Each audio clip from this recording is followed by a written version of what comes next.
Introduction. Have you ever worked hard to achieve a significant goal only to fail miserably because you made a dumb decision? Or perhaps you experience anxiety and stress when trying to do anything significant. Your frustration, discouragement, and anger toward yourself may grow as a result. These emotions ensnare you and prevent you from taking the necessary action. All of these are indicators of self-sabotage. The chances are that you are reading this book for one of two reasons. Maybe someone has pointed out a pattern of behavior that you don't particularly like, or you have a sneaking gut that you're getting in your own way. Your self-esteem and confidence are damaged by self-sabotage, and it also has an impact on your interpersonal connections. With each unsuccessful try, you prove to yourself that you can't or shouldn't do something. Whatever self-defeating tendencies you may possess, you must eradicate them if you want to maximize your life and your job. Nobody wants to agree, but we all undermine our own lives to a particular extent. We have all taken actions that have put us at odds with a goal we are working toward or behavior we want to change. That's okay when we're conscious of it. Life can seem impossible when we're not aware of our self-sabotaging tendencies. Sometimes it can seem like we're playing a game with unclear rules. It can seem impossible for us to succeed in our goals or lead the kind of life we desire. When trying to make changes in your life, it's beneficial to focus on what you can control rather than what you can't. Fortunately, you can change your behavior. This book will teach you how to spot negative patterns and how to quit self-sabotaging behavior.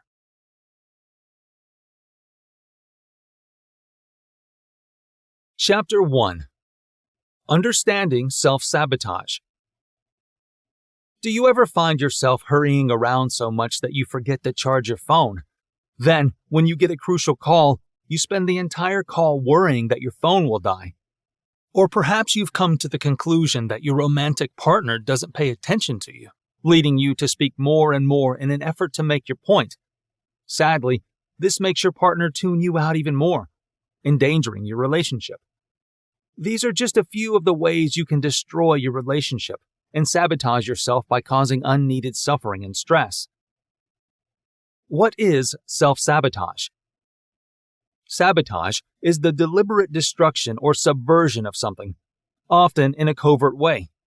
The word is most often used in reference to spying, or in commercial scenarios where an insider is causing the damage, since it typically implies direct or purposeful engagement on the part of the saboteur. The word self-sabotage is employed when this harmful activity is directed at yourself. You might not even be conscious of doing it at first. However, bad behaviors that undercut your efforts on a regular basis can be viewed as a type of psychological self-harm. What causes self-sabotaging behavior? People impede their own progress for a variety of reasons. They may deliberately or unconsciously engage in self-sabotaging behavior. The root causes might be traced back to earlier relationships or childhood difficulties. Low self-esteem, coping issues, and issues with cognitive dissonance are some additional causes of this type of destructive behavior, which will be detailed below. Conscious and unconscious self-sabotaging. Self-sabotaging individuals may be conscious of their behavior. For instance, a dieter who is overweight might purposefully undermine their efforts by devouring the entire carton of ice cream. Or they might behave inadvertently. An individual misses a deadline at work. At first, it appears like he was running late, but in actuality, he is terrified of failing. By missing the deadline, he self-sabotages his efforts to advance within the organization. Challenging childhood. Your self-sabotaging behavior may be influenced by your dysfunctional family upbringing. You might have an ambivalent or avoidant attachment type if you lack a secure connection style. How we relate to other people is influenced by our initial interactions with caregivers. If your parents or caregiver told you as a kid that you wouldn't accomplish too much, perhaps you have set yourself up to fail. Problems in relationships. It's possible that you still feel exposed if your ex often disparages you. Perhaps they claim that trying to progress with someone like you was a waste of time.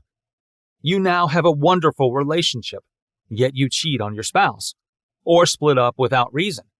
You worry about getting hurt again or feeling inadequate. Low confidence. Self-sabotage is more likely to occur in people who have low self-esteem and a negative self-image. They act in ways that support self-defeating behaviors. Therefore, when they are on the verge of success, they start to feel uneasy. Cognitive instability. People that exhibit this behavior have trouble dealing with cognitive dissonance, which is the discomfort you might feel when trying to keep two opposing concepts in your head at once. People prefer having harmony between their beliefs and behavior. For instance, you might be marrying a wonderful person from a problematic home. Your mother transitioned from one abusive relationship to another after your father left. Consequently, you don't think that a marriage can be stable and loving. However, you are still planning the wedding and sending out invitations. Here's a scenario from the workplace. You're about to land a fantastic client and increase your income significantly. You hold back because you don't feel deserving, rather than doing what is necessary to advance yourself. As a result, you binge drink the night before the client meeting and completely miss it. Instead of making progress, you take steps to make life difficult for yourself. Chronic battles with food, alcohol, drugs, gambling, and self-injury can result from self-sabotage. Additionally, this harmful activity can demotivate individuals and induce anxiety. Recognizing self-defeating behavior. Self-defeating behavior refers to actions that have the potential to harm your bodily or emotional well-being. These actions can take many different forms, including binge drinking, excessive self-criticism, and self-harm. Self-defeating inclinations can take many various forms and appear on their own or as recurring patterns of behavior. Before engaging in these acts, risk assessments are occasionally performed consciously. However, the person is often unaware of or unprepared for the risks or consequences. Here are some instances of self-defeating behavior. Binge eating. Whether it results from impulses or serves as a bad coping method, binge eating can have negative emotional and physical effects. When this starts to repeat itself, it can be a sign of a more delicate issue, such as binge eating disorder. Weight gain, physical illness, gastrointestinal irritation, and chronic medical issues, including diabetes and liver disease, can all result from binge eating. Binge eating can cause remorse, guilt, and shame on an emotional level. Self-sabotage. Self-sabotaging behavior involves taking actions that hinder your development or cause obstacles to your goals, particularly when those goals are within grasp.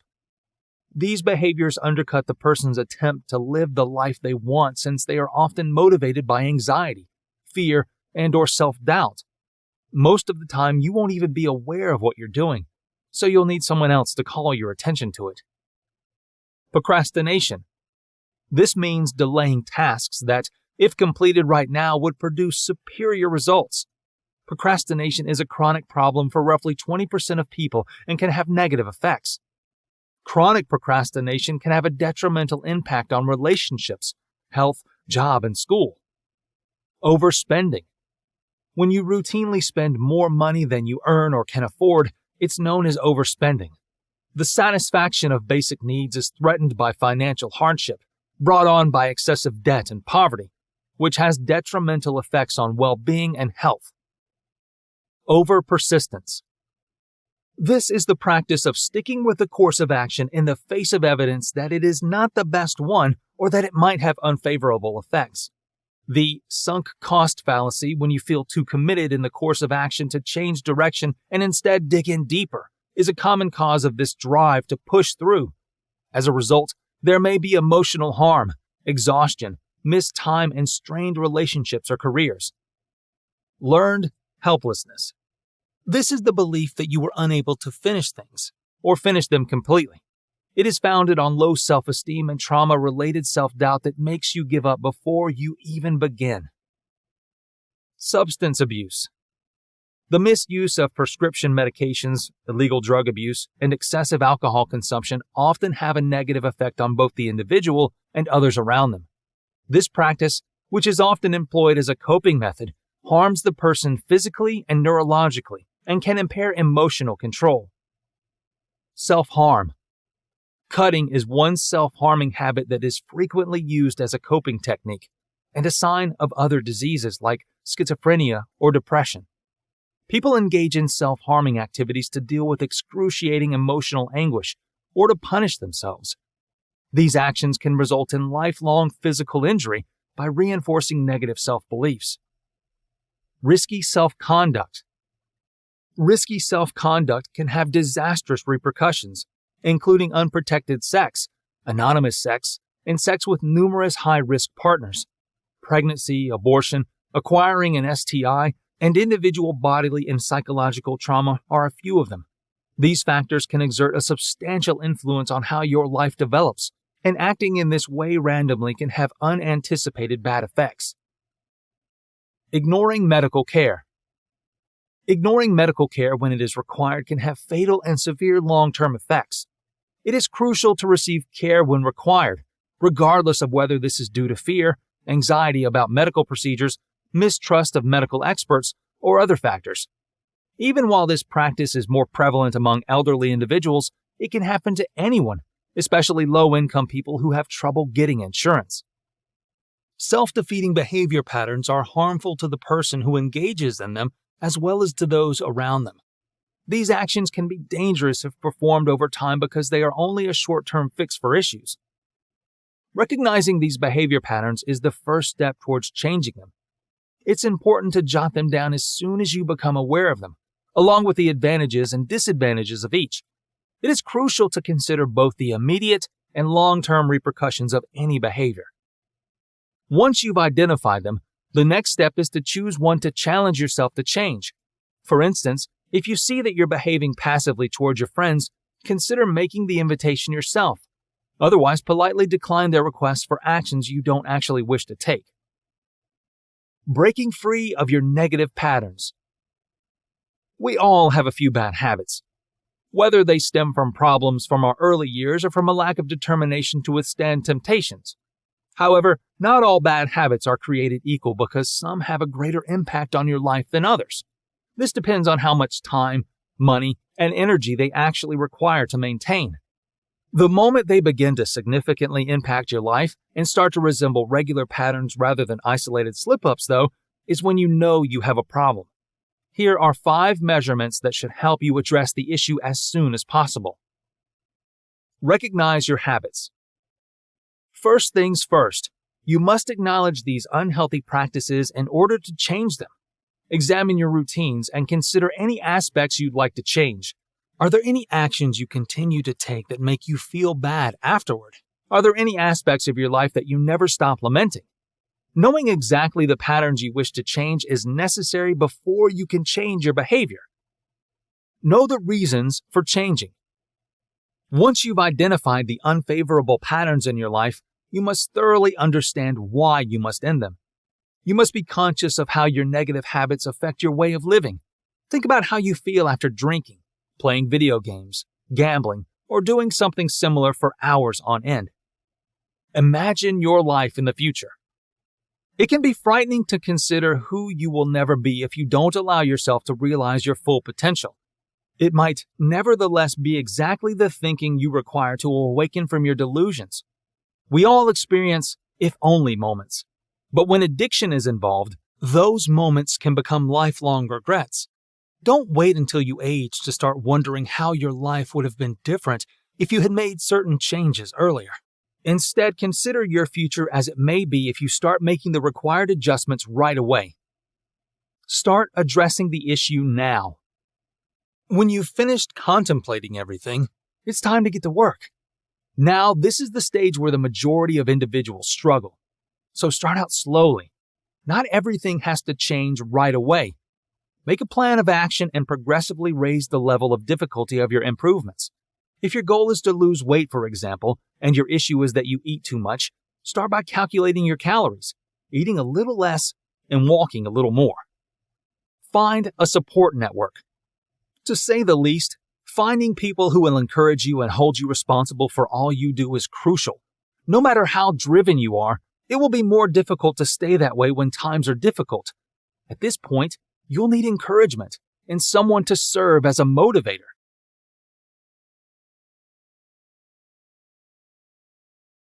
Chapter 2. Identifying your roadblocks. Life's obstacles must be viewed as challenges if we are to get through them.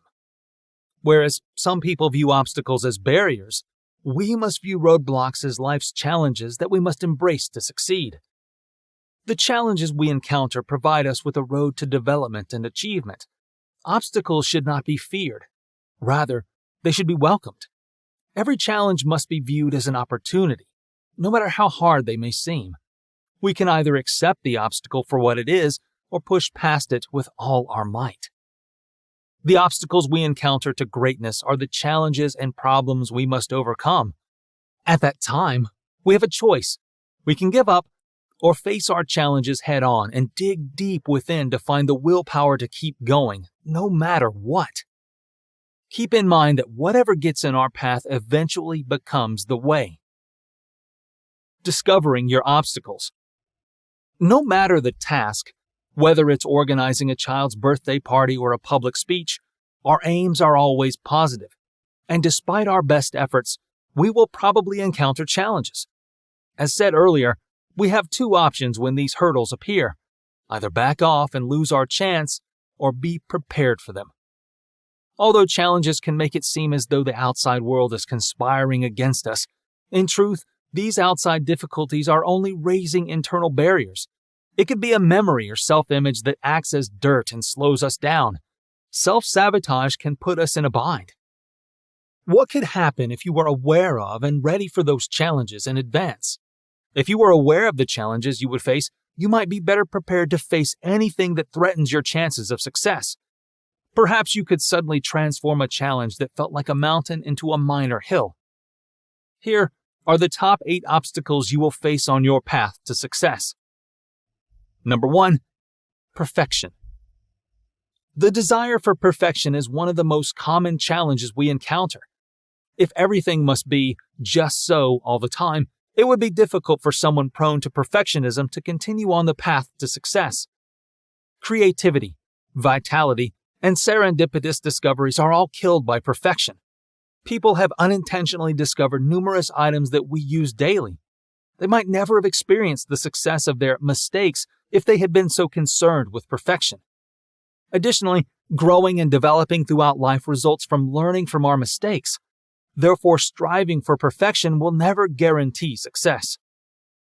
Number 2. Fear. Fear is triggered when we believe or perceive that we are not safe and secure. This is a helpful tool when there is a genuine threat to our safety. However, fear might stop us from completing the work necessary to achieve our goals when the threat is hypothetical. Being more conscious is the best approach to overcoming fear, just like it is with perfectionism. Number 3. A clarity issue. Imagine packing for a trip that you are taking. You have taken your suitcase outside but are unaware of the itinerary. You still don't know where you're going, how long you'll be gone, or what you'll do. How easy will packing be for this trip? If we are trying to manage our careers or lives without clarity, it can be difficult to determine what we need to do to reach our goals of success. How, therefore, do we achieve clarity? Starting with your why will help you define your message better. Or, to put it this way, why do you do what you do? Understanding your why will make it much easier to determine your how and what. Number 4. Making comparisons. It's human nature for us to make comparisons with others. That is how we can determine whether or not we are performing tasks correctly and how we can keep improving. Always comparing ourselves to others and feeling inferior because we can't keep up with the Jones can drain our vitality. Additionally, when we are down, we lose motivation to continue working toward our goals. It's crucial to be aware of how much weight you're placing on keeping up with what you believe everyone else is doing, just like with perfection. Number 5. Untamed internal dialogue. How do you address yourself? Do you find yourself speaking to yourself in an upbeat and supportive manner, or do you often use negative self-talk? A lot of individuals struggle with managing their inner thoughts. Many people are raised believing that our internal dialogue is what motivates us to improve as humans. We become tough on ourselves to avoid becoming careless or lazy. If left unchecked, The monologue may swiftly turn critical and depressing. Despite our best efforts to improve ourselves, constantly pointing out what we do and who we are that is wrong may be a significant energy drain. The health benefits of overcoming negative self-talk are numerous. Lower levels of sadness, a stronger immune system, and enhanced stress coping abilities are advantages of cultivating a compassionate inner voice. Number 6. Unclear boundaries. We've discussed several reasons why internal boundaries are essential for success. Monitoring your fear, reducing your drive to perfection, being unclear about what you want, drawing unwise comparisons to others, or having a cruel inner monologue is a few of these. What about the boundaries we must be clear about with the people in our lives? Setting boundaries does not mean saying no to everything and severing ties with everyone. Healthy external boundaries involve telling people what you want, the way you want to be treated, and your plans. If we don't set clear boundaries with other people, success will only happen by chance, if it happens at all. Empaths and people pleasers are particularly aware of how difficult it may be to set boundaries with others. Some people's desire for harmony can be so strong that they persuade themselves that letting others make the decisions is easier than taking the chance of causing disagreement. Number 7. Wrong expectations. It's important to have huge dreams. It's how we enable inspiration and transformative ideas to bubble into our awareness. But if our aspirations are not based on the reality of our available resources, we risk disappointment, or worse, the loss of our aspirations. Success is largely dependent on having fair expectations. If you haven't already done so, it might be a good idea to try making smart goals. When trying a new endeavor, it might not always be possible to determine whether or not anything is acceptable. Expecting a new project to go smoothly without hiccups or mistakes is unreasonable. Losing your desire to succeed could be one of the effects of this encounter. Even the perceived mistakes will be a success if the expectations for a new endeavor include the ideas of hiccups and glitches that hold seeds of learning and growth. Your motivation will be increased as a result, which will help you achieve even greater success. Don't set the bar too low or high. Just be careful. Number 8. An irrational view of success. What does success mean to you? Another question, from what angle are you looking to succeed? It's easy to believe that accomplishing your personal goals constitutes success, but there are other angles from which to view accomplishment. You might be passing up chances to feel like you are truly shining. A definition of success that only allows for one particular result may be absurd. Success is not the result if that outcome is not reached.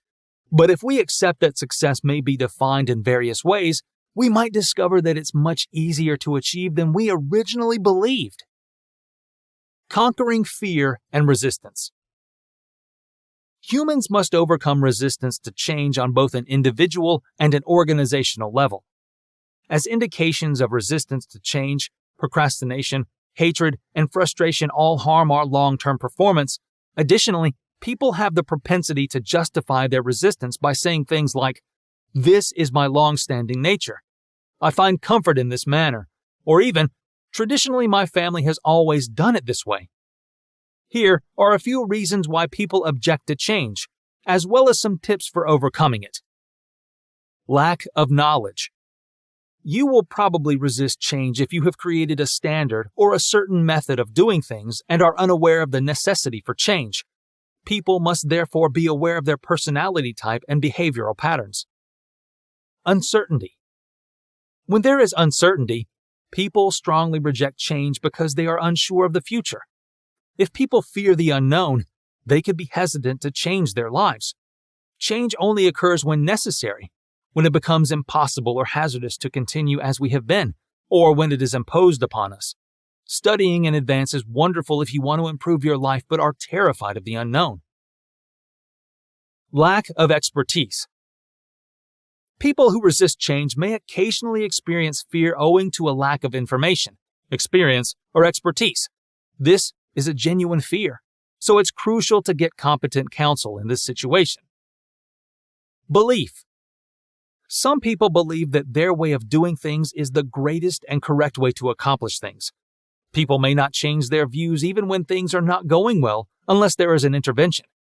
Again, only a professional can provide insight into the mental process and, if required, effect change. We love our routines and hate disruptions to them. These behaviors are difficult to break, but with determination and patience, it is possible.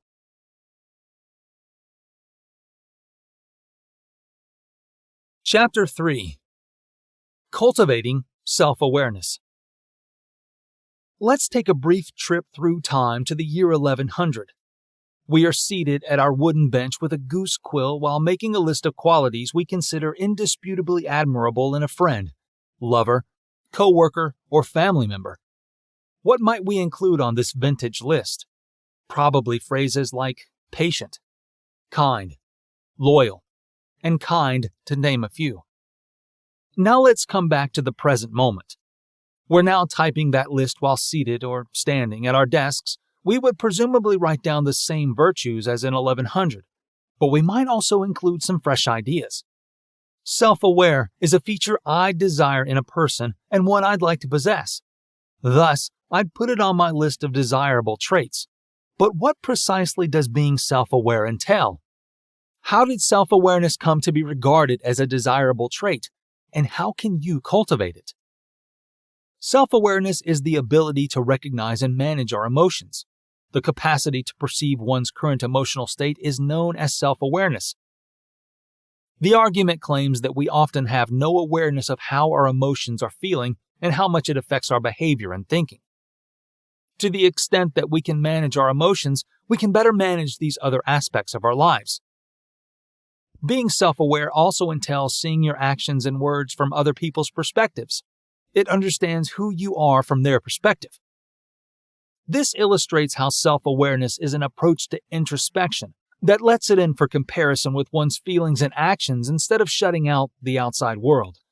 It entails the capacity for self-reflection, self-awareness, and understanding how others could perceive themselves in light of our understanding of human behavior. How to develop self-awareness. Although it isn't always easy, improving self-awareness can help you become a better leader. These 10 suggestions can help you become more self-aware. Number 1. Keep an open frame of mind. You can develop greater empathy when you have control over your emotional state. If you want to become a great person, you must be curious about new people and what they can offer. This shows that you don't always have to be the greatest and may cooperate nicely with others. The more open-minded you are to others, the more creative and entrepreneurial you will become. Number 2, recognize your weaknesses and strengths. Self-aware individuals know their weaknesses and strengths and can work from those positions. Knowing when to ask for help and tackle a crisis requires awareness. Number 3, stay focused. Making connections is crucial to leadership, but you can't do that if you're not focused. To increase your productivity, learn to focus for extended periods without becoming sidetracked by emails, social media, or other little distractions. Number 4, establish limits. A leader must establish strict boundaries. Be kind to others, yet when necessary, refuse. To preserve the integrity of your goals and the effort you put into them, be serious about your work and your passions and establish clear boundaries. Number 5, recognize your emotional red flags. Self-aware people can recognize their feelings while they are happening. Instead of suppressing or denying your feelings, work with them and let them run their course before speaking to others. Number 6, trust your instincts. Successful people learn to follow their intuition and accept the risks involved. Your instincts are driven by a desire to achieve and the theory of the fittest surviving. Learn to trust your instincts, since they will tell you what to do next. Number 7, exercise self-control. Effective leaders typically exhibit discipline in all facets of their lives. This quality gives them the steadfast focus required for effective leadership. Number 8, bear in mind the impact of your actions on others. We often behave without first thinking and considering our wants. While self-awareness necessitates acknowledging your feelings, you must also recognize how you deal with them and how your actions could affect people around you. You can get through challenging circumstances by being more thoughtful of others. Number 9. Express remorse and apologize when required. While mistakes may happen, self-awareness will help you determine when to apologize for your misdeeds. Perhaps you yelled at your employees or have been hard to reach lately. The best way to move past whatever mistakes you made is to apologize sincerely and then change your behavior. Number 10. Ask for feedback. Although self-awareness entails knowing yourself without the help of others, it nevertheless takes guts and self-awareness to request candid employee evaluation. This helps you become more objective by acknowledging your inherent prejudices toward yourself, which we all have. Managing negative self-talk. Self-talk is the constant chatter and thoughts in your head. It may take on a variety of personas, including those of your inner child, inner cheerleader, inner grown-up, or inner critic. Every one of us engages in self-talk regularly. It often connects to prior events, underlying assumptions, and skewed thought processes. Negative thoughts and emotions can fuel self-talk and significantly affect one's senses of self and how one sees the world. Negative self-talk significantly affects self-esteem and unhealthy habits, which can exacerbate problems like addiction and mental health problems. Negative self-talk examples. People often fall into certain habits regarding negative thinking and self-talk. Negative self-talk can take the following forms. Personalizing. Without proof, you always take responsibility for anything negative about yourself. You always seem to be criticizing yourself. For instance, you might assume that a friend or coworker is upset with you because you did something to anger them. One example of negative self-talk that personalizes a circumstance is, I've messed up again, and now my friend is not happy with me, and I'm responsible for their bad mood. Catastrophizing. Your thoughts are always drawn to the worst-case scenario.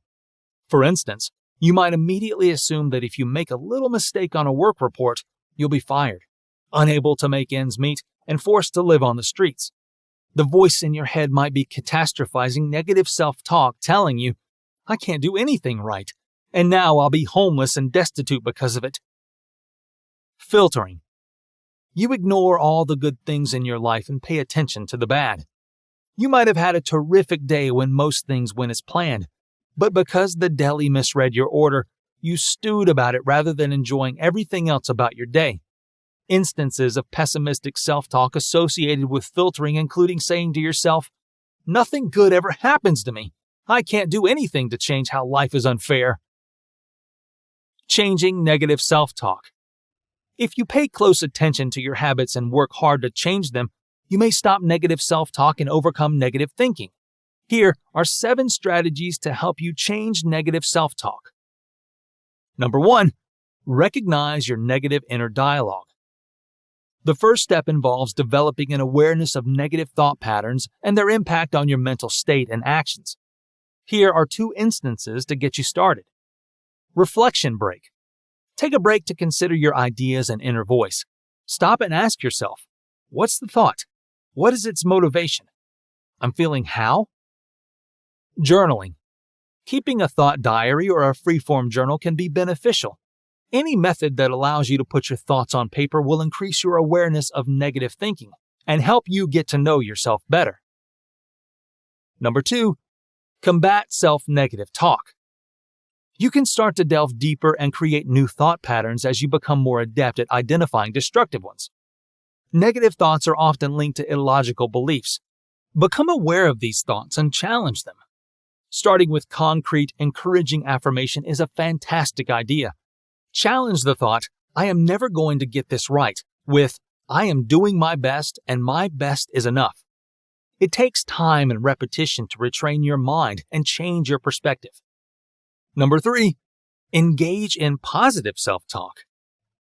Positive self-talk can be practiced in a variety of ways. To start, try focusing on your blessings. If you find yourself engaging in negative self-talk, even if it's just a little bit, try shifting your focus to something positive in your life. This is an uncomplicated yet powerful method for breaking the cycle of negativity. Keeping a gratitude notebook or setting out a few minutes before bed to reflect on the day are just a few ways to practice gratitude. Another option is to list 5 things for which we are grateful. Number 4, step outside of yourself. It may be good to change viewpoints if you're experiencing a negative thought loop. Consider asking yourself, what would my best friend say? Or, would I speak like this to my best friend? Creating self-talk that is built on self-compassion and love is effective in breaking the cycle of negativity. Be kind and supportive by speaking to yourself as you would a loved one. Number 5, discuss it. Sometimes you need to rely on your support systems to help you escape your thoughts and combat negativity. You can learn to distinguish between what is genuine and what is just your self-defeating thinking about the world and other people in your network by speaking with a loved one, a friend, or a therapist. Number 6, put it on a shelf. When negative thoughts get too overwhelming, it's usually best to take a break and move on. Put unfavorable thoughts or unreasonable concepts in your mind on a shelf, in a box, or wherever it will best serve you. You might get a moment of insight as a result. Put those thoughts on the shelf when you feel like you can't currently dispute them, and the hamster wheel of negative thinking is whirling. At a time that is more comfortable for you, revisit them. Maybe that evening while you're writing in your journal, or later that week while you're with your therapist or at a support group. Visualization is a useful technique to control thinking and provide more mental control. Number 7, pay attention to the present moment. A skill like mindfulness can help you stop worrying and feel relieved, allowing you to pause and concentrate. You can control your thoughts by returning them to the present and concentrating on the hope. The present moment can be emphasized, and negative thoughts can be banished with the help of breathing techniques, grounding, and meditation.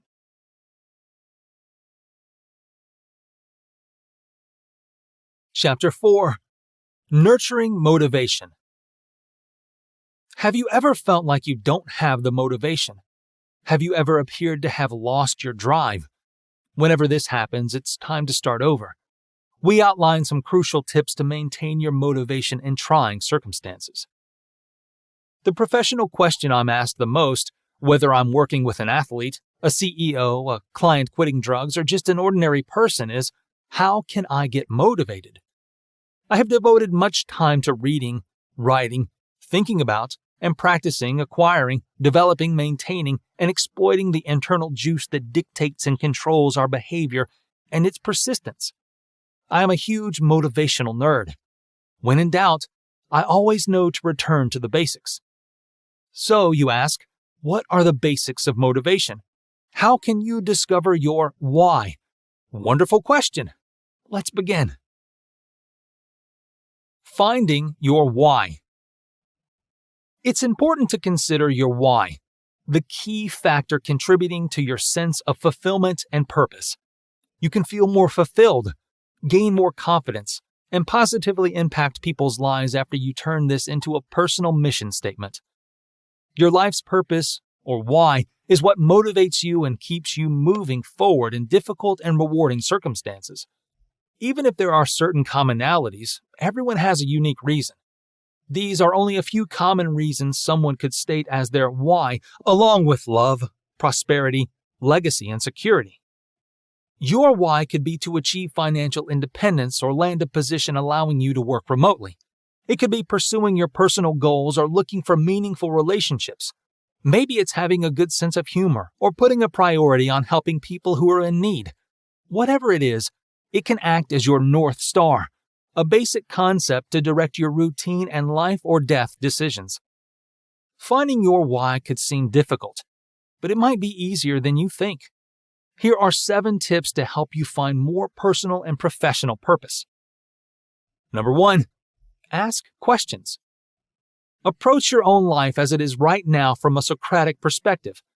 To discover your purpose, begin by reflecting on why you want to figure it out. Make a list of the things in your life that bring you joy and inspire you to seek more based on your core values. Long term, the effect will have been a worthwhile use of your time. even if you have to ask a million questions before you can definitely pinpoint a crystal clear why. Number 2, show yourself some love. It will become clear what your personal value system is when you ask yourself questions about it. This results in greater self-awareness, which can occasionally result in judgment. To find a purpose or why the statement works for you, try your best to be patient and understanding with yourself. You can be more honest with yourself if you are kind to yourself, and the more honest you are, the sooner you'll discover your why. Number 3, establish a career connection.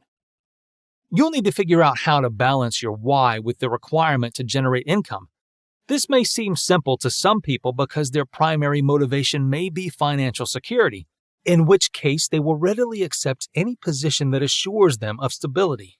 Others may have a more ideological motivation, indicating that doing meaningful work is more important than earning a great paycheck. Given that everyone spends so much time working, you may want your workday to support your why, whatever it may be. Number 4, help others. Your why is a tool for enhancing both your own and other people's lives. Consider how your personal mission statement can make you a better team leader, a more loving parent, and a more active community member. Your why should be able to affect every aspect of your life and every individual within it. Number 5, consistently recalibrate. Even if you've practiced a lot, getting sidetracked from your sense of purpose is still easy. You might not know how to live out your why right away. Make daily rituals that remind you of your purpose if you want to live your greatest life. Include a positive podcast or music playlist in your morning ritual. Throughout the day, check in with yourself to see how much your feelings align with your stated rationale or primary goal. Number 6, review your why as necessary. Finding your why comes with a warning. Real life often throws curveballs, so your why might evolve significantly over time. It's helpful to maintain track of all your whys throughout your life, even if your why in the short term is different from your why in the long run. With these basic principles, you may be heading in a particular direction, making it easier to create a more comprehensive and long-lasting why. Number 7, look for fresh viewpoints. Self-help entails looking for fresh viewpoints and motivators to strengthen your purpose. To help you create your strong sense of self, seek exceptional mentors and leaders. Read books and look for online content to benefit you and increase your productivity, optimism, and a sense of purpose. Cultivating passion and purpose. Finding a new activity is not enough to cultivate your passion for something you love or just life. It necessitates in-depth reflection and an examination of your motivations, aspirations, personality, and character. Finding the spark that ignites a fire in your chest and experiencing life at a heightened volume are both characteristics of passion. Discovering your passion. Finding out what you are passionate about is the first step. Passions are a highly individual and subjective concept. You must ask yourself, what do I love and want most? Is it a pastime, blogging, an ideology, making a product, your household? Passions are often ingrained in the subconscious. They exist, but are latent. Utilize this subconscious. What do you think about while you are sleeping? What do you imagine? What do you notice your thoughts straying to throughout the day? Keep these things in mind. There might be your passion waiting to be discovered. Identifying your strengths. Find something at which you naturally excel to find your passion. Maybe you have a natural athletic ability and enjoy being active. Maybe you have a fantastic ear for music and great rhythm. Maybe you can weave ingredients in the kitchen like a painter would mix paints. You may connect with kids or animals and enjoy taking care of them, or they are drawn to you by nature. You may not be aware of your passion, which could be something you currently do well. Be adventurous and open to new experiences. You can discover that you get passionate about something you haven't yet tried. What will you regret not trying when you get older? Nobody likes to think about passing away, but one of the best ways to identify your calling is to ask yourself, before I die, what would I regret not doing? What will I regret not having done? or at least attempted.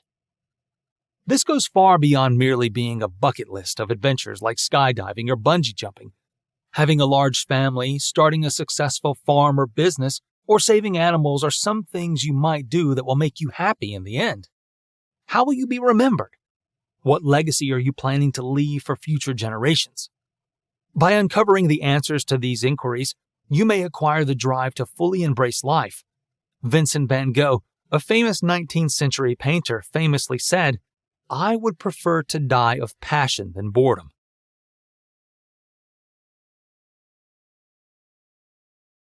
Chapter 5. Breaking Bad Habits. Bad habits interfere with your life and prevent you from achieving your goals. Your physical and emotional health is in jeopardy because of them. Additionally, they waste your time and effort. Why then do we keep doing them? The most significant question to ask is what you can do about it. Here, we'll focus on how to make changes in the real world. How can you get rid of negative habits and pick up good ones?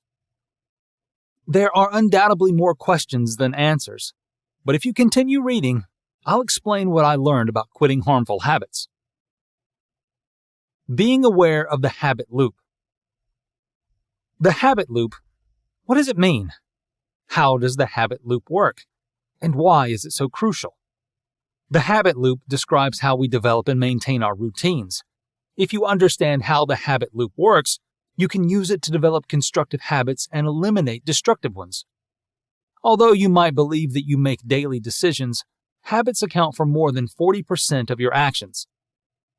Habits are actions that you routinely take without giving them any thought. They first begin with a decision, but eventually they become automatic. They can be destructive at times and are highly powerful. You can undoubtedly come up with daily habits you wish you did less of, such as binge-watching Netflix content, frequently opening Facebook, and eating when you're not hungry. However, you can break bad behaviors if you know how they are started. This summary will teach you the key methods to identify and eliminate your habits. What makes a habit? The habit loop is made up of the following 3 steps. A cue or trigger that instructs your brain to employ a particular habit and switches it to automatic mode. A routine that embodies the habit. It could be physical, psychological, or emotional. A reward that follows a routine and strengthens the habit. Rat experiments and mazes provide a simple example of this. Imagine putting a rat in a maze with a chocolate treat at the end. You play a click sound once the rat has been let loose in the maze. The rat initially roams before coming across the chocolate. You do this repeatedly with the chocolate in the same spot and the same click occurring simultaneously. The rat will eventually form a habit and successfully navigate the maze every single time. The click is the cue that triggers the routine, or the precise path through the maze that leads to the chocolate reward.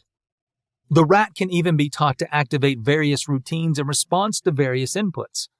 The chocolate can be placed in a new location and connected to a bang noise.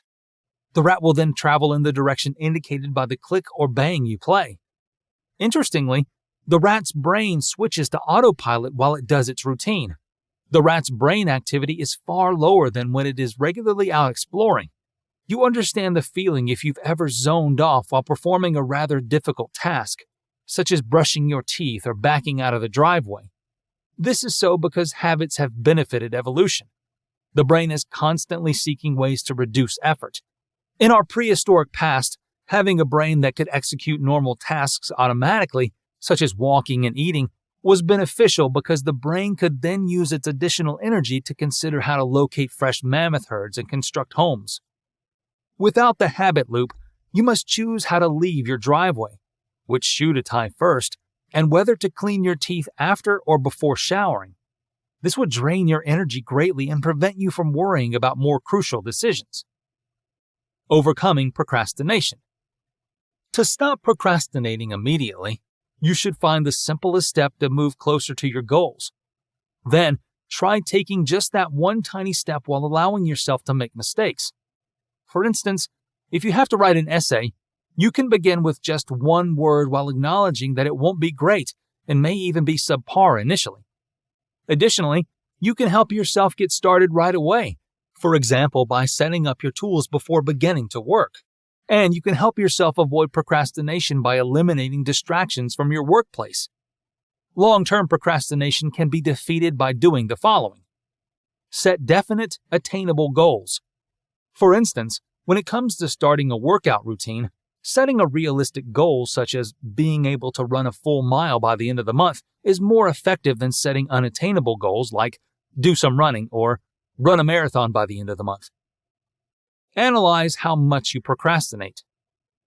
First, identify instances where you put things off needlessly to determine what specifically you procrastinate, such as studying, and how you do it, such as by surfing social media. Then, consider those circumstances to determine where and when you procrastinate. For example, at home or in the library, when beginning or finishing tasks, during the day or at night. After reading about why individuals procrastinate, perhaps determine why you do too, such as perfectionism, fear, anxiety, depression, ADHD, sensation-seeking, or abstract ambitions. Create an action plan. It should involve applying effective anti-procrastination strategies considering your goals and the specifics of your procrastination issue. Execute your plan. Be sure to evaluate your progress and adjust your strategy by determining which strategies are successful and how to use them most successfully. Key anti-procrastination methods include the following. Divide jobs into doable steps, for instance, into manageable subtasks. Commit to a brief first step, such as 2 minutes of effort. Allow yourself to make mistakes, for instance, by realizing that your work won't be flawless. Make it easier to act, for instance, by getting everything ready in advance. Make tasks more pleasurable, for instance, by playing music while you work. Make it more difficult to put things off, for instance, by eliminating distractions. Wait before giving in to the urge to put anything off, for instance, by counting to 10 first. Establish deadlines such as deciding to finish a task by tomorrow at noon. Plan how you'll deal with obstacles. For example, decide to do Y if X occurs. Recognize and face your fear. For instance, by pondering the advice you'd offer a friend. Boost your motivation. For example, by noting streaks of days when you reach your goals. Boost your energy. For instance, by taking the required breaks. Improve your surroundings. For instance, by adding reminders of your aspirations. Employ social skills. For instance, by imitating a role model. Use time management strategies, such as regularly alternating between work and rest. Establish starting procedures, such as counting down from 5 before acting. Begin with your greatest or worst task. Example, the one that is easiest or most difficult. Increase self-efficacy. For instance, by taking stock of your accomplishments. Work on compassion for yourself. For instance, by telling yourself everyone makes mistakes. Building new, positive habits. You can start creating a healthier lifestyle and learn to regulate your desires by learning how to create new habits and eliminate negative ones. Consider the following tips for creating virtuous habits. Number 1. Outline your goals. Write down the bad behaviors you want to stop and the good ones you want to develop first. Use Post-it notes to attach reminders of your goals to surfaces where you aim to create new habits, such as your office desk, refrigerator, or bathroom mirror. Number 2. Keep triggers at bay. Eliminating the behaviors, people, and environments that initially set off the harmful habit is the key to breaking it. Consider going to a less alluring store if, for instance, you often overspend at a certain supermarket store. Number 3.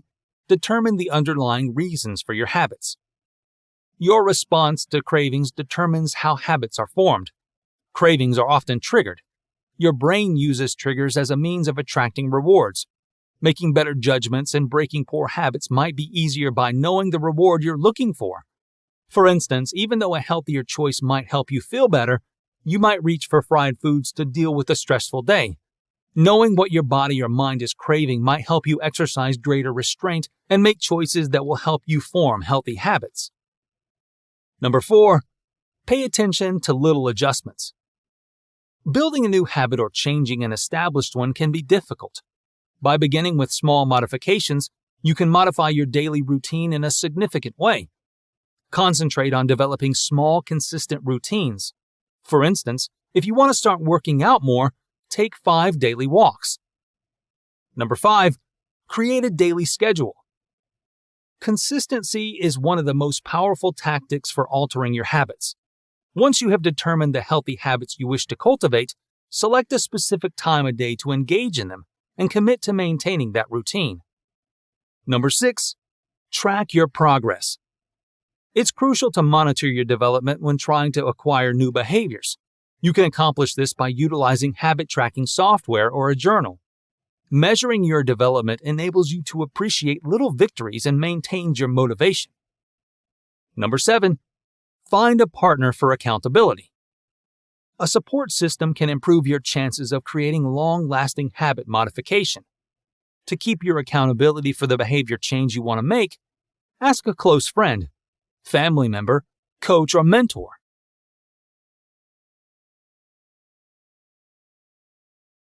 Chapter 6. Overcoming Limiting Beliefs. I'm not good leading a team. I'm not a numbers person. I'm not good in front of an audience. And it seems like a good idea, but I'll probably mess it up. I always do. Taking risks doesn't work out for me. I've never been a runner, biker, skier, or swimmer. Maybe a friend or coworker told you this. Or maybe you've spoken or thought it yourself. Baked-in thoughts influence our behavior and how we interpret events. Whether they stem from fears or our conceptions of how the world works, this negative self-talk can prevent us from trying or harming our relationships and efforts. They often begin from an early age, but grow more ingrained with time. You become a person who puts boundaries on yourself. Why?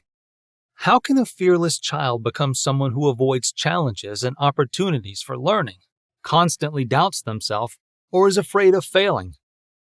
The normal growth of everyone from childhood to young adulthood and beyond can include the emergence of limiting ideas.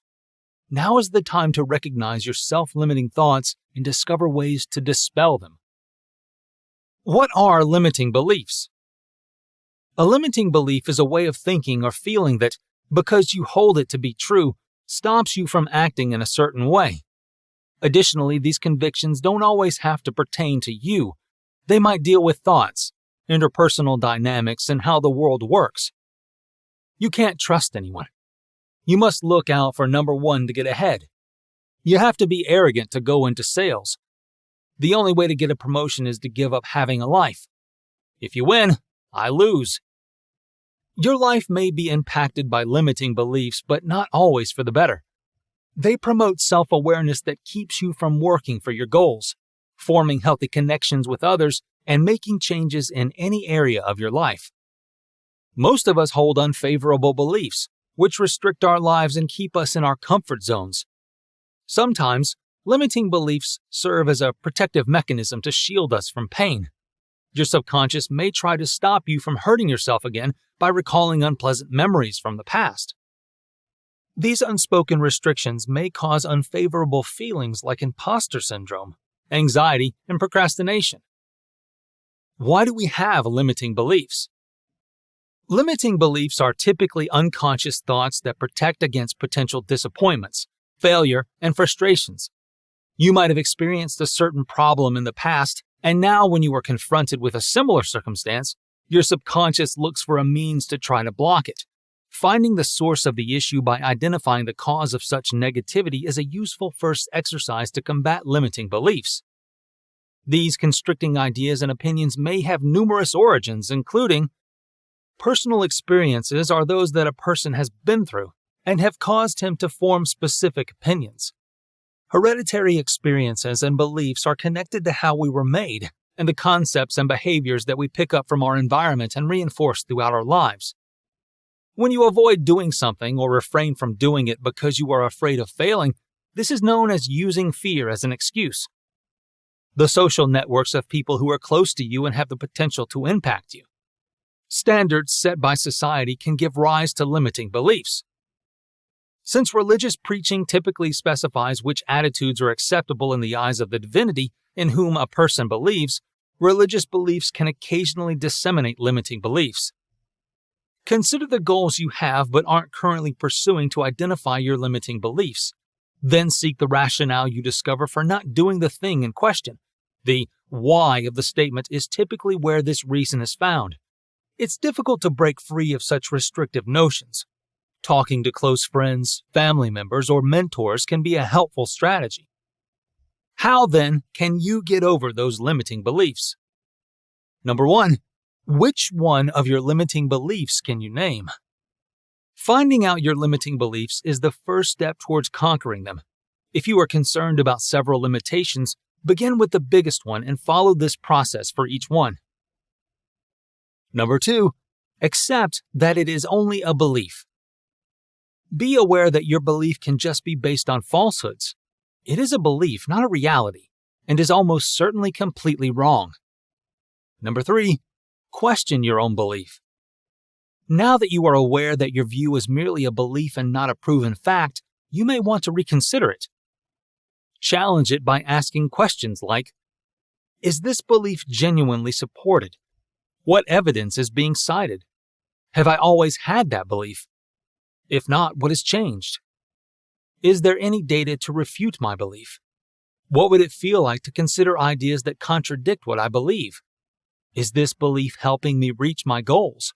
How would I view this belief if I were someone else, such as Albert Einstein, Oprah Winfrey, Steve Jobs, an entrepreneur, a doctor, etc.? Many of these questions seem odd, but their purpose is to help you develop a more comprehensive understanding of the topic. Thinking outside the box is exercised. When arguing against your initial assumptions, you can realize that they weren't exactly correct, which will cause you to shift the paradigm to something more uplifting. Number 4. Recognize the negative effects that could result. What negative effects result from holding on to your limiting belief? The belief that you can't succeed because you failed the first time can keep you from succeeding later on and living a better life. Number 5. Foster a new belief. Decide a new belief that will help you live a better life. This change may not be easy. Depending on how long you've thought about and felt the events that led you to think about what you do, it could have forged an exceptionally strong emotional connection and solidified the conviction. You must possess the fortitude and strength to change your thinking and adopt a new belief if you decide to change. Number 6. Use it in your daily life. Take the initiative and begin putting your new belief into practice. If your limiting belief was that you were too old to exercise, try changing it to, it is never too late to begin. Start today by going for a 10-minute stroll to get moving. From there, make exercising a habit. Conditioning yourself to your new beliefs entails visualizing the outcomes you want to achieve and constructing the reality you want for yourself. A wonderful approach to building anticipation is through visualization. You'll visualize the outcome you desire to have. By doing this, you will be making your brain work for you by sending it coherent signals. Embracing a growth mindset. How we perceive ourselves and our abilities can have a profound effect on how well we do at work, at school, and in daily life. However, not everyone takes the time to consider how they think, and they could make unfavorable conclusions about their abilities. What does a growth mindset actually entail then, and how can it assist us in accomplishing our goals? A person's set of self-perceived beliefs about themselves makes up their mindset. A growth mindset is a conviction that, with effort, the right approaches, and assistance from others, you can develop your skills and capabilities. You can take the necessary actions if you choose to work toward developing a growth mindset. The majority of people, though, fail somewhere in the middle. Nobody has a fixed or growth mindset exclusively.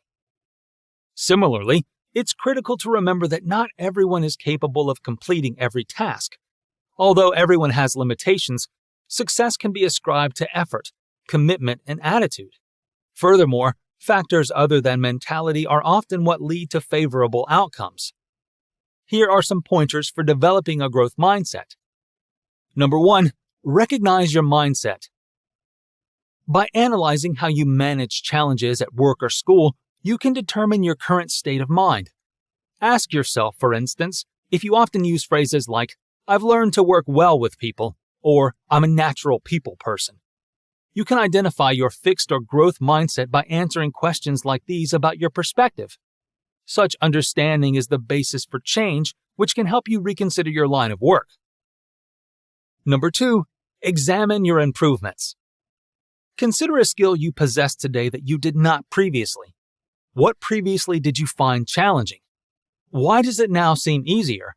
And how did you manage to change that much? These ideas may cause you to reflect on the time and effort you've put into developing certain skills, which are characteristics of a growth mindset. Number 3, study other people's achievements. Consider anything that you've seen someone else accomplish despite the odds. Consider their methods for success and what this implies about their capacity for skill development. Number 4, ask for feedback. A growth mindset can be developed by asking for input from others, regardless of whether a project was successful. They could help you see where you need to grow or where you have made progress. This might then help you in establishing improvement-related goals. Number 5, utilize the influence of yet. This aspect of a fixed mindset involves accepting that there will be abilities or disciplines you aren't yet proficient in. You can improve in these areas if you put in the effort and keep at it. Realizing that your deficiencies are also strength you haven't necessarily acquired yet is another way to adopt a growth mindset. Number 6, discover something new. Try something completely new and put yourself to the test by learning something you're not already adept at. You might start by picking up a new language, taking up an instrument, or mastering the basics of economics. You can cultivate a growth mindset and be more receptive to learning new skills by getting used to leaving your comfort zone.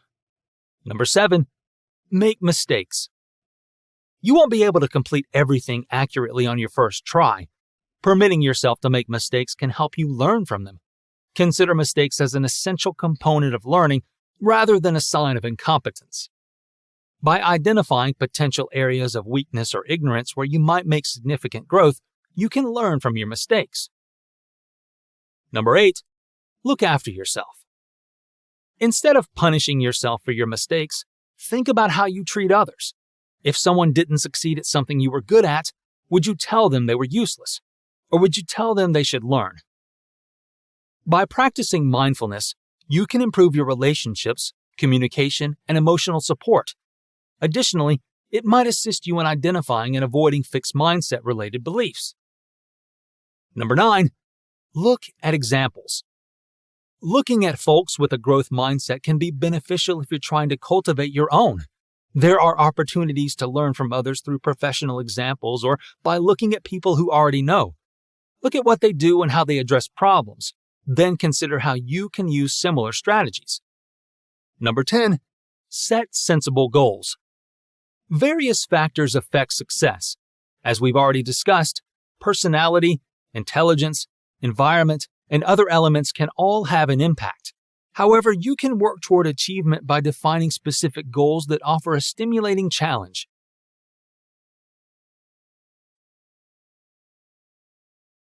Chapter 7. Building Resilience. What exactly is resilience? Why is it crucial? And how can you determine if you have enough of it? Resilience is the process and outcome of successfully responding to unfavorable or difficult life circumstances, according to the American Psychological Association. According to the APA, it is the capacity for mental, emotional, and behavioral flexibility and adaptation to internal and external circumstances. You can persevere through hardship, recover, and advance despite setbacks in life. It's crucial to remember that developing your skill sets to become resilient over time is necessary. You must put in the effort to develop resilience and probably encounter obstacles. It depends on your actions and abilities, such as communication and self-esteem, and on external factors, like your social network and the resources you have access to. Even resilient people go through stress, emotional turmoil, and pain, Working through emotional pain and suffering is a sign of resilience. Ways to use fear and failure as assets. As we all know, failure is not the end, but it isn't easy to accept. Without clear thinking, our leadership styles, performance, judgment, and even happiness can be compromised by our fear of failure and failure. Here are 3 suggestions for accepting fear and failure and learning from them.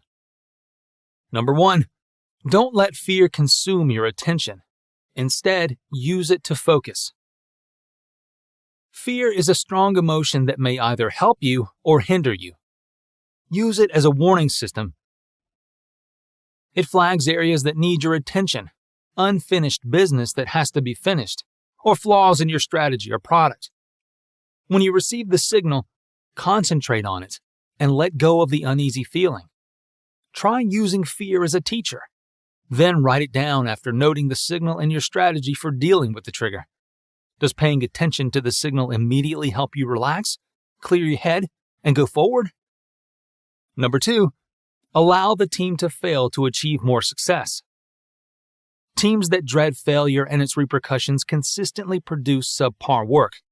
How do you respond when they fall short? This happens because they strive for and are rewarded for predictable results rather than going beyond certainty to possibilities. Create a regular vocabulary and procedure for identifying committed results and stretch goals week after week to enable your team to perform above expectations. Your team will be motivated to accomplish results that go above and beyond expectations by a reward system that recognizes commitment goals and the extra effort made even when the target is unmet. Number 3, think of your failures as beginnings rather than endings. Failure can be as uncomfortable for us as death and taxes are for everyone. But every setback brings fresh opportunities and new information. To open a new door, focus on the information that came with the failure rather than the failure itself. How did you learn from your previous failures? Without them, would you be where you are today? You probably learned the most from failure than any other source of information. Instead of feeling dread and pain, embrace failure's value as a teacher. Grow interested in the information it offers, and be open to where it leads you next. You might even find that you fail less when you don't fear failure. Developing emotional resilience. Don't let your feelings control how you live. How? By implementing these 10 strategies, you'll become more emotionally strong. Have you ever questioned why, in certain circumstances, you react badly while the other person exudes zen? Their emotional toughness can be one of the causes of this. You're likely wondering what emotional resilience means. It is, to put it simply, the ability of a person to rise above adversity and recover. We all face challenges, but a person with a good outlook and emotional fortitude may get through any trying circumstance much more quickly. If you have emotional resilience, you will look on the bright side and draw lessons from a particular struggle to ensure that a similar tragedy doesn't occur again. For your information, emotional resilience does not equate to cold-heartedness. Instead, it indicates that you have complete control over your feelings. Your decisions may be impacted if you lack emotional resilience. Emotions significantly influence who we are. Most of the times, our feelings play a big role in our decisions. Science has also shown that those less emotionally robust occasionally make judgments motivated by their emotions, which questions their fairness. Because these skills are useful if you wish to lead from the front, they become even more crucial if you hold a managerial role. You'll be happy to know that while some people are emotionally resilient from birth, you can also learn to be one. Yes, it is accurate, and all you have to do is follow these instructions. Number 1. Never give up. Emotionally strong people are unable to give up. Even though this thought keeps coming to mind, you need to distract yourself with enjoyable things like listening to music or focusing on work. Using mantras like, "I will," and "I can do this," and "I'm good at my job," helps keep you motivated. Number 2, ignore the challenges and focus on the goal. Positive and negative energy attracts each other. Perhaps this explains why we waste time concentrating on the blockades that stand in the way of our ultimate goal. The best action is to step back, refocus on your goal, and search for solutions. Number 3, discover your life's purpose. You know what separates a successful person from a failure, right? Just that the former has determined their life's purpose. Finding a purpose can help you stay motivated and speed up your rehabilitation after a serious failure. Number 4, reserve your energy for the greater task that lies ahead. Poor time management is another habitual behavior that causes stress and emotional turbulence. We occasionally waste time and energy on unimportant activities and individuals that occasionally harm our mental space, whether consciously or unconsciously. Therefore, it's best to prioritize your tasks and keep your distance from those who cause distractions. Number 5, be self-aware. One sign of someone who lacks emotional resilience is impulsivity. Being aware of yourself and the environment is crucial to manage stress effectively. It's crucial to understand the forces that motivate you if you want to cultivate emotional resilience. You'll feel calmer as a result of this. Number 6, develop good habits. You are aware of what good habits are. We're trying to say that even the simplest things like exercising every day can help you be more emotionally resilient. Number 7, be optimistic. Maintaining your optimism in this harsh environment is challenging but not impossible. In truth, it promotes mental calmness and makes it easy to prevent panicking under pressure. Even if not completely, you can at least be prepared to deal with them. Number 8, have a good role model. A solid emotional role model will always be there for you. We can benefit from having a role model when we're unclear about how to react in particular situations. You can picture their reaction if they had been in your position. Having a role model that adheres to your ideals may help you develop a more positive outlook and make wiser choices. Number 9, know your strengths and weaknesses. Laughing it off might be a great tool when you don't want to lose your temper. Accepting and using the lesson you learn from your failures will help you increase your emotional resilience. Number 10, stop striving for perfection. Being a perfectionist is similar to a perfect trap since it can create tension and anxiety if something is not done as you desire. The outcome? Emotional upheaval. It is therefore preferable that you escape this trap as quickly as feasible. So be grateful for life, and if you still find it difficult to see the positive side, try doing this. List 5 things for which you are grateful each day. It might have been your delicious lunch or the endearing elderly couple you saw on the road. You can become an optimist and realize that life isn't all that horrible if you try it.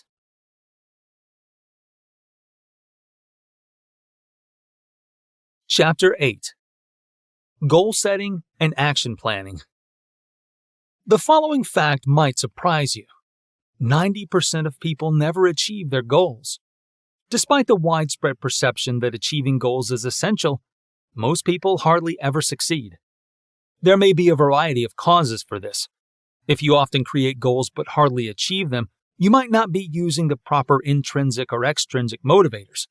It's also possible that an underlying fear of success and failure is holding you back. However, it's most likely because you don't develop effective action plans. An action plan is your roadmap to achieving your goal. Without one, you run the risk of succumbing to factors like procrastination or self-doubt that keep you from reaching your full potential. Here's a real-world illustration. Imagine starting a marathon training program. You make a good start by working out on the treadmill every weeknight. However, you push too hard and become sore and exhausted because of the thrill. You therefore miss one day and then another. Eventually, enough time has passed for a restart to be impossible.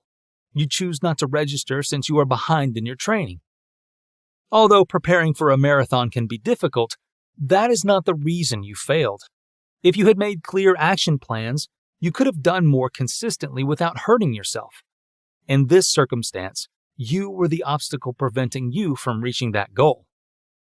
If you identify with this circumstance, try not to be too hard on yourself. As we've already mentioned, most people don't achieve the goals they've set for themselves. You can overcome the odds, though, if you know how to create an action plan to accomplish your objectives. How? Continue reading. Setting SMART goals. You can utilize the acronym SMART to direct your goal setting. As illustrated below, SMART has grown to mean different things to various people. Each of your goals should be: Number 1, specific. If it isn't clear and specific, you won't be able to concentrate your efforts or feel fully driven to reach your goal. Try to respond to the following 5 W questions when creating your goal. What do I hope to achieve? Why is this goal so important? Who is involved? What location is it in? What limitations or resources are involved? Example: consider that you are a marketing executive who aspires to lead the marketing department. Example of a specified goal: I want to acquire the necessary experience and skills to advance to the position of head of marketing within my organization so that I can advance my career and oversee a productive team. Number 2, measurable. Setting measurable goals is crucial so you can monitor your progress and stay motivated. By regularly evaluating your progress, you can stay focused, fulfill deadlines, and experience the thrill of coming closer to your goal. A goal that can be measured should provide information such as how much, the quantity, how will I know when it has been accomplished. Example: you can measure your progress towards learning the skills to become the head of marketing by estimating that you will have finished the required training programs and earned the requisite experience within 5 years. Number 3, achievable. To be effective, your goal must also be attainable and reasonable. It should therefore be challenging for you while still being doable. Setting attainable goals may help you find previously unrecognized opportunities or resources to help you achieve them. An achievable goal will always answer questions like: how can I achieve this goal? How feasible is the goal based on other limitations like financial considerations? Example: in light of your prior experience and credentials, you might need to consider if it is feasible for you to acquire the necessary skills to be the head of marketing. For instance, do you have time to finish the necessary training efficiently? Do you have the required resources at your disposal? Are you able to afford it? Avoid setting goals that are subject to control by another person. For instance, whether you get that promotion depends on who else applies and the hiring manager's choice. However, deciding to get the experience and training you need to be considered for that promotion is entirely up to you. Number 4, relevant. Making sure your goals matter to you and are compatible with other significant goals is part of this phase. While we all require assistance and encouragement to reach our goals, it's vital to retain control over them. Ensure that your strategies benefit everyone, but remember that you are still in charge of your task. Your goal is relevant if you answer yes to any of the following. Do you consider it to be worthwhile? Is this the right moment? Does this match your needs or other efforts? Am I the one best suited to handle this? Does it still apply in the current socioeconomic environment? When would be the ideal moment to begin your required training or continue your education, for example, if you wanted to become the marketing director for your company? Are you confident that you are the best applicant for the job of head of marketing? Have you given your partner's goal any thought? Would it be more difficult to establish a family? For example, if you finished your training on your own schedule. Number 5, time-bound. A target date is necessary for any goal so that you have both a deadline and a goal to work toward. This element of the SMART goal criterion helps prevent daily tasks from taking precedence over your long-term goals. A time-bound goal will typically address these questions. When? What can I do in 6 months? What can I do in 6 weeks? What can I do right now? Example: as we discussed before, more training or experience may be necessary to acquire the necessary skills to become the head of marketing. When will you be able to use these skills? Do you require additional training to pass specific examinations or earn certain credentials? Giving oneself a realistic deadline for completing the smaller goals necessary to reach your main goal is important. Creating an action plan. No matter the circumstance, success depends on having a sound action plan. Having a strategy in place will help you achieve your goals, whether you're trying to solve a difficult problem at work or are thinking about how to grow in your career. This section will go over the 5 steps needed to create an effective action plan for any situation. Let's get going. What does an action plan entail? An action plan is a detailed strategy for achieving a certain goal. It describes each action steps, necessary resources, and timing. You'll start on track and get closer to your goal if you have a solid action plan. Action planning is essential because it helps you stay focused on the tasks necessary to achieve your goal. Without a strategy, it is easy to become sidetracked or overwhelmed by the task at hand. You'll be more organized and motivated as you work toward your goal if you have a well-defined action plan.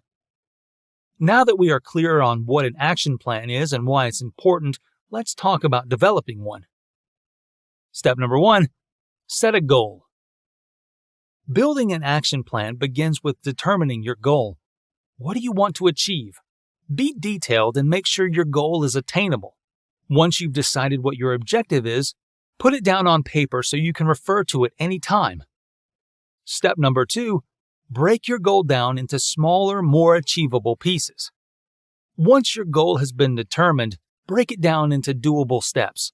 This will help you keep your concentration and organization while you work toward your goal. For example, if your goal is to reach or exceed a sales quota, creating 25 leads, pitching 15, and closing 5 may be your smaller steps. Step number 3. Compile a list of the resources you'll need.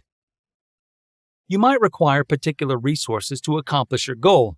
Before starting your action plan, list everything you need and double-check that you have everything. For instance, if you aim to meet a sales quota, you might go through sales training, write a sales script, and role-play a client call with a colleague. Step number 4. Establish a schedule for each step. After gaining awareness of the tasks at hand and the necessary resources, it is crucial to establish deadlines for each task. This practice facilitates the assurance that all tasks are accomplished within the designated time frame, bringing you closer to your goal. If needed, you can further break down the duration of each step into smaller time intervals. Step number 5. Implement your action plan. Now that you've created an action plan, it's time to implement it. To stay on track, make frequent references to your goal and actions. Celebrate each accomplishment as you reach it, and don't forget to have fun along the way. Tracking progress and celebrating success. Maybe you should begin treating yourself a little better at work. I've come up with a system for tracking my successes and sharing them with my management and coworkers, all while taking time to celebrate my success rather than instantly moving on to the next goal. Below is the method I used. Keep a success folder. I created a Gmail folder where I keep encouraging emails from customers and coworkers. Since everything is in one location, I can access it whenever I want without having to search through my emails. Establish goals and key performance indicators. Every quarter, I put my goals and critical performance metrics in writing. I consider my company's client-related and professional development goals. Setting goals helps me stay focused, and achieving them is fun. Keep a work journal. Writing in a work journal can increase your productivity and help you remember all the wonderful things you've accomplished for your employer. Spend some time during the day to reflect and respond to some questions.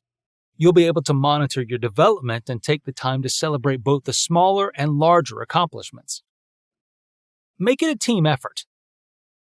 Use we instead of me while making your manager and fellow employees aware of the situation.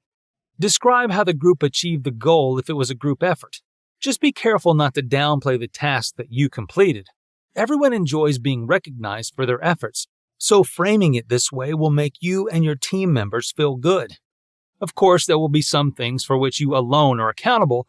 In this case, get accustomed to praising yourself for a job well done by doing so first in front of your friends and family. Then don't be reluctant to inform your superiors of the news. Utilize LinkedIn and social media. Mention significant accomplishments on LinkedIn and social media, such as winning a case, receiving press coverage, or receiving an award. It's an excellent way to educate your network about your accomplishments, and this is what these channels were created for. I contribute to many journals and often share fresh pieces on my social media platforms. I also maintain my blog's press page and portfolio. Similarly, one of my very smart PR friends will publish a LinkedIn update every time her company receives a significant news mention. Just be sure that whatever you post has been authorized by your firm or client and is known to the public.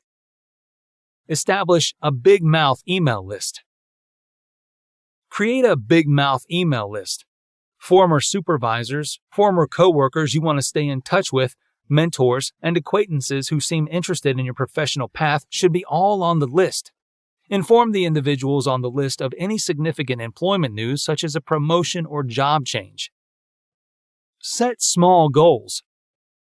Divide a large project or goal into several smaller goals and benchmarks. With this technique, you can plan a strategy for achieving more significant goals and take advantage of opportunities to celebrate your progress. Prioritize the positive. I frequently commit the error of focusing excessively on the negative and insufficiently on the positive. I tend to be harsh on myself and concentrate more on my shortcomings than everything that went right. I was always the one who would score a 98% on a test, but focus more on the 2% I got wrong than the 98% I got right. Learning from mistakes and criticism is great, but note what worked well. I'll keep you in check and make it easier for you to repeat your achievements. Furthermore, some psychologists have discovered that optimism improves performance. Celebrate. Spend some time honoring your successes. A brief dance party, an office custom, or even one of my personal favorites, a celebratory latte, can all be used as ways to celebrate. We have enjoyable office get-togethers where we receive corporate gifts and individual recognition for our accomplishments and adherence to the company's values. These events enhance our corporate culture, boost employee morale, and help workers feel appreciated. Take this year to embrace yourself. I promise you'll experience the advantages at work and outside of it.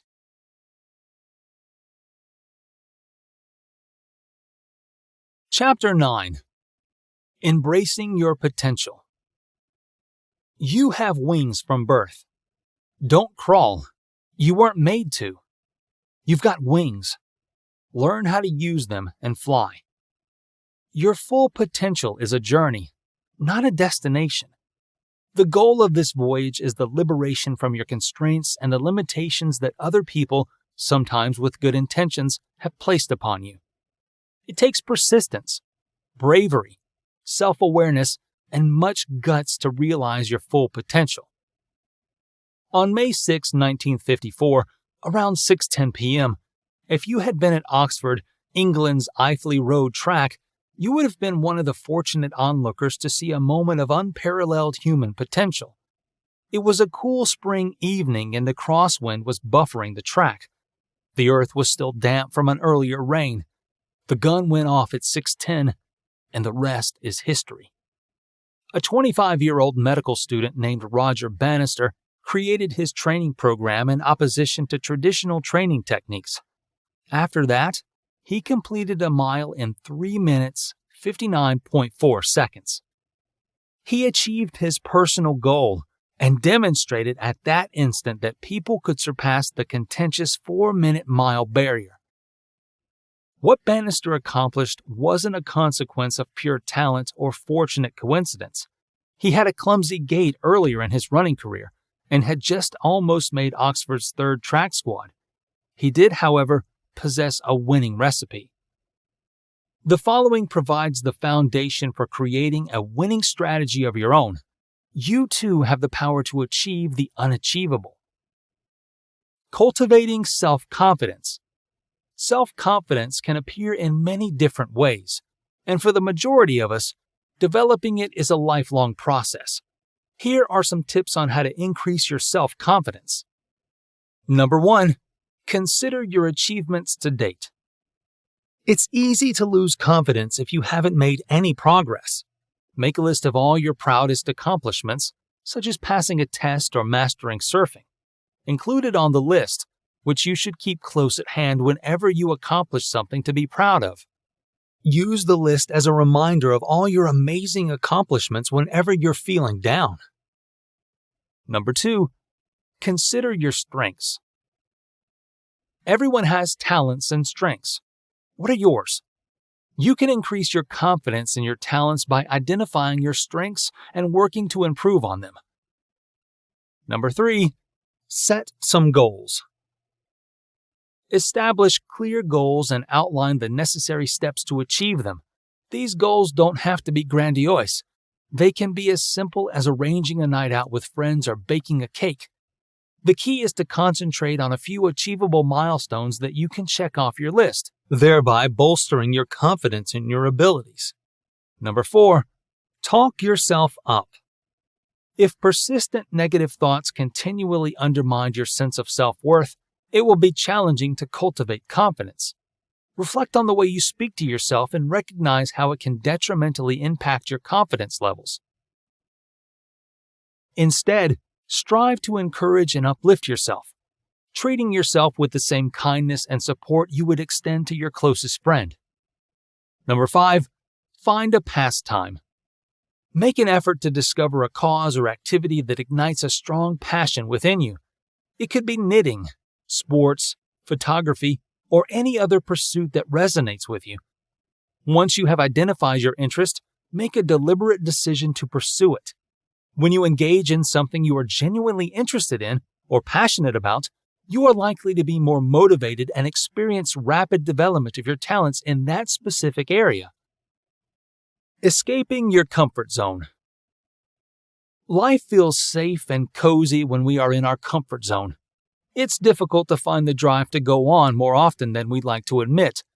But the more we isolate ourselves, the more opportunities we miss to fully interact with the human experience. Learning how to venture beyond your comfort zone calls for willpower and a change in mindset. Each action you take to push beyond your comfort zone results in achievement, learning, and personal development. Here, you will learn what a comfort zone is, why it's challenging to leave one, and the actions to take to pop its lid and discover your potential.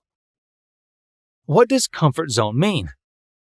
The comfort zone is a state whereby a person feels at ease because they aren't being tested. People rarely try new things or face problems while they're in their comfort zone. They only participate in routine activities that make them feel in control of their surroundings. By remaining in their comfort zones, people avoid unpleasant or uncomfortable feelings. Any action that forces us to step outside our comfort zone produces uncertainty, and uncertainty feeds our anxiety. Natural avoidance of unpleasant feelings is part of human wiring. As a result, they struggle to venture outside of their comfort zone. Even while it may appear snug, this protective bubble keeps people from growing as individuals and taking the appropriate activities when they lack the courage to do so. For instance, years spent in unfulfilling work can result in burnout and disengagement, but it's now your haven. Although you know your potential, pushing your limits concerns you because it implies risk. Getting out of your comfort zone. The greatest strategies to push yourself beyond your comfort zone are to find your optimal level of good stress and progressively increase it. Pushing yourself beyond your comfort zone has many advantages, one of which is greater performance. It also allows you the chance to live a more fulfilled life and realize your talents and ambitions. 6 strategies for venturing outside your comfort zone are listed below. Number 1. Fulfill a long-held desire. You're not the only one who has a list of things on their to-do list that they haven't yet completed. Many people keep bucket lists of significant occasions and goals they wish to accomplish. Choose one thing you've always wanted to accomplish and take on the challenge of doing it. This could entail learning a new language, becoming a piano pro, or completing a marathon. Number 2. Accept a physical challenge. Try a 30-day fitness challenge, such as cycling or jogging. Along with helping you step outside your comfort zone, fitness challenges enhance your physical health and well-being. According to studies, regular exercise lessens the impact of stress on the body and reduces anxiety. This makes it easier for you to venture outside of your comfort zone because the anxiety it causes is one of the obstacles. Number 3, modify your regimen. A schedule built around helpful habits promotes consistency and speeds up work completion.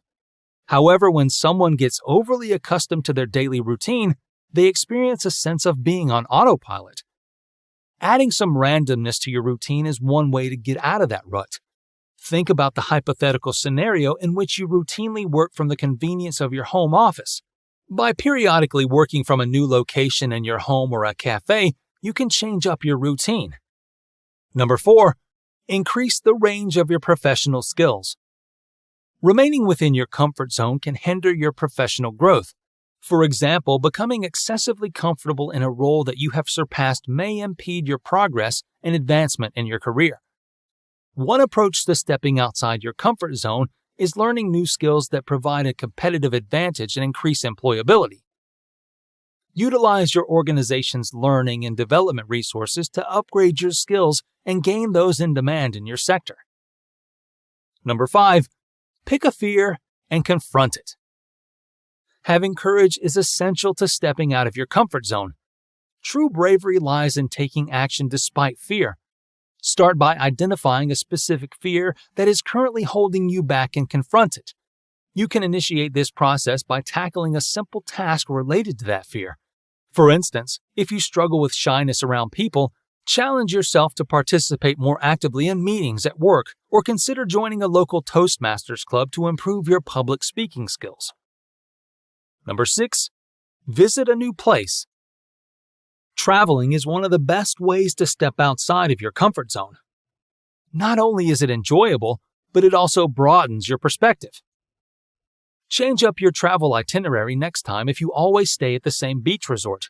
One of the most fulfilling experiences is learning about a different culture, language, and way of life, since it expands your mind and presents you with new opportunities.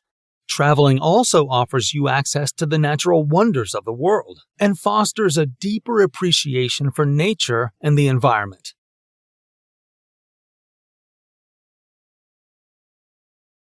Conclusion.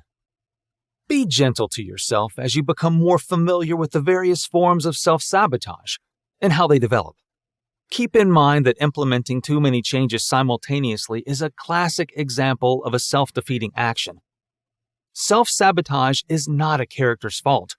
Rather, it is a collection of actions, often motivated by fear-based false beliefs, that keep you from accomplishing your goals in one or more areas. Be nice to yourself. And if you run into trouble, seek professional assistance. You can live the life you desire. Working with a coach or mental health specialist can be highly beneficial. It can help you learn how to stop self-sabotaging and move forward by offering accountability and support.